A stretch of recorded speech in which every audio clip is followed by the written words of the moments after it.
কুমিল্লার ভিক্টোরিয়া সরকারি কলেজের শিক্ষার্থী ও নাট্যকর্মী সোহাগী জাহান তনু হত্যার এক দশক পর আবারও আলোচনায় এসেছেন তৎকালীন দ্বিতীয় ময়নাতদন্ত কমিটির প্রধান ডাক্তার কামুদা প্রসাদ সাহা। সম্প্রতি তনু হত্যা মামলায় একজন সন্দেহভাজন গ্রেপ্তার হওয়ার পর এই চিকিৎসকের দেশত্যাগের গুঞ্জনে তিনি নিজের অবস্থান পরিষ্কার করেছেন। সোমবার সন্ধ্যায় ব্যক্তিগত ফেসবুক অ্যাকাউন্টে একটি স্ট্যাটাসের মাধ্যমে ডাক্তার কামুদা প্রসাদ সাহা তার বিরুদ্ধে ওঠা অভিযোগগুলোকে ভিত্তিহীন দাবি করে আবেগঘন ব্যাখ্যা দেন।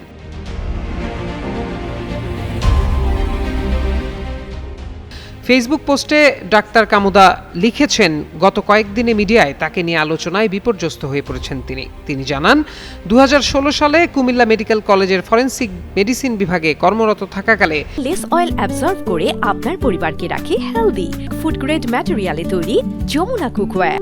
কুমিল্লা ভিক্টোরিয়া কলেজের তনুর মরদেহ ময়নাতদন্তের জন্য কুমিল্লা মেডিকেল কলেজের ফরেনসিক মেডিসিন বিভাগে আনা হয়। কলেজের রোস্টার অনুযায়ী দায়িত্বপ্রাপ্ত ব্যক্তি সেদিন ময়নাতদন্ত সম্পন্ন করেন এবং পরে পোস্টমর্টেম রিপোর্ট দাখিল করেন। এটি ছিল তনুর প্রথম ময়নাতদন্ত। যিনি ময়নাতদন্ত সম্পন্ন করেন, রিপোর্ট লেখাসহ সব দায়িত্ব তারই থাকে। ফলে প্রথম ময়নাতদন্তের সঙ্গে কামুদা প্রসাদের কোনো সম্পর্ক ছিল না। এরপর আদালতের নির্দেশে 10 থেকে 15 দিন পর আবারও ময়নাতদন্ত হয়। সঙ্গত কারণেই তখন লাশটি ডিকম্পোজড বা পচা অবস্থায় পাওয়া যায়।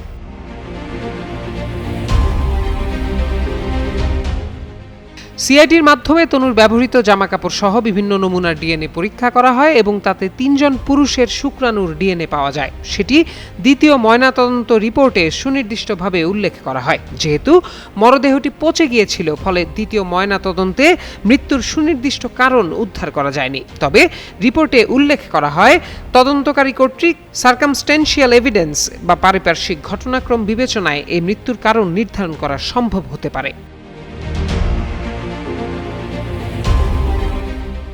কামদা আরও জানান, ময়নাতদন্ত সম্পর্কিত তার প্রতিটি উল্লিখিত বক্তব্য লিগ্যালি ডকুমেন্টেড এবং তা তদন্তকারী কর্তৃপক্ষের কাছে সংরক্ষিত এবং যাচাইযোগ্য। কখনো অন্যায়ের সঙ্গে আপোষ করেননি উল্লেখ করে তিনি জানান, তনুর ঘটনায় যথাযথ তদন্ত হোক, তিনিও তাই চান।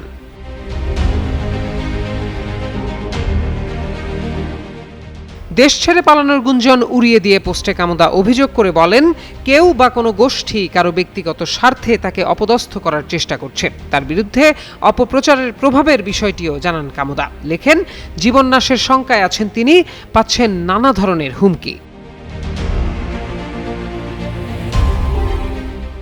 প্রসঙ্গত 2016 সালের 20 মার্চ সন্ধ্যায় কুমিল্লা সেনানিবাস এলাকায় টিউশনি করতে গিয়ে নিখোঁজ হন ভিক্টোরিয়া সরকারি কলেজের ছাত্রী ও নাট্যকর্মী সোহাগী জাহান তনু। পরদিন সেনানিবাসের পাওয়ার হাউস সংলগ্ন জঙ্গল থেকে তার মরদেহ উদ্ধার করা হয়। প্রত্যয় দাস, যুগান্তর নিউজ।